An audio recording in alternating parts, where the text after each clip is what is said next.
जोहार गे पठुआ को नवा सानताड़ी स्टडी यूट्यूब चैनल रे पे सागुन दाराम नवा वीडियो तो यूजी पीजी सानाम को लगी देखना आसो इन वीडियो तलाते पे किछु हेल्प हुआ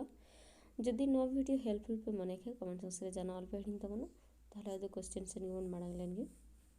कुकली सानताड़ हपन को तीना गोटांग गाड़ को तैयार लेदा उत कथा लेकाते उना को गाड़ दो ओकारे आ चेद लगित को बनाव लेदा ऑल में तेला सानताड़ हपन को मिद गेल बार गोटांग गाड़ को तैयार लेदा हिहिड़ी पिपिड़ी रे बगी हटो काते दिसम दिसम जेलेका खोज कमान हाराता ससांग बेड़ा जारपी दिसम आयरे दिसम काइंड दिसम चाय दिसम एमन दिसम को संसार काते एआई नई दिसम तेको चांपा तेको सेटलेना ओंडे दो बारिया दुवर को नाम लेदा मिद दो चई दुवर आर दोसर दो चांपा दुवर चांपा दिसम रे दो उनकुआ ओका अनाट गे बांग ताहे कान ताकुआ ओनाते उनको अड़ी जुग धबी को गिरो बास लेदा onte tahe okto ge unko parismud re अलग अलग दाम भार को गो भरिए जong लेना जेलेका किसकु कोदो रापाज मुर्मू कोदो ठाकुर हेमरम कोदो कुंवर सोरेन कोदो सिपाही मंडी कोदो किसड़ टुडू कोदो रुसिका बेसरा कोदो नाचुनी एमान चांपा दिसम रेगे उनको दो समनुंग रेना आहलाद को अंगस्तिय नाम लेदा आर बैरी खना देत्रा गो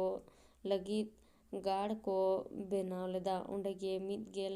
बार गोटांग जेलेका मिद दो कुटमपुरी गाड़ नवा दो हंसदा होड़ कुआ बार दो चांपा गाड़ नवा दो मुर्मू होड़ कुआ पे दो कोयडा गाड़ नवा दो किसकु होड़ कुआ पोन दो खैरी गाड़ नवा दो हेमरम होड़ कुआ मोड़े दो बादोली गाड़ नवा दो मंडी होड़ कुआ तुरुई दो चाय गाड़ से चाय बाहर गाड़ नवा दो सोरेन होड़ कुआ एआई दो सीम गाड़ नवा दो टुडू होड़ कुआ इरल दो हारबालयम गाड़ नवा दो बास्के होड़ कुआ आरे दो जांगे कोंडे गाड़ नवा दो चौड़े होड़ कुआ गेल दो बामा गाड़ नवा दो पवरिया होड़ कुआ गेल मी दो हलंग गडा गाड़ नवा दो बेदिया से सोआली होड़ कुआ ओना को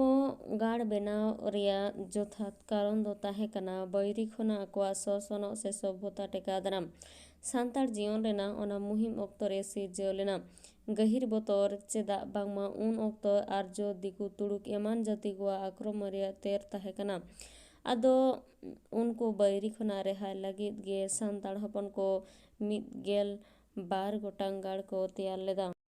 वीडियो दो नोडे गे मुचातेना वीडियो मुचात हाबि नेल लगित सानाम को गे साय साय सारहाव जहां नवा वीडियो फेसबुक रे पे नेले तबना उनको दो फेसबुक पेज फॉलो तबन पे और जहां नवा वीडियो यूट्यूब रे पे नेले तबना उनको दो वीडियो जस्ते खन जस्ते लाइक शेयर और चैनल दो सब्सक्राइब तबन पे।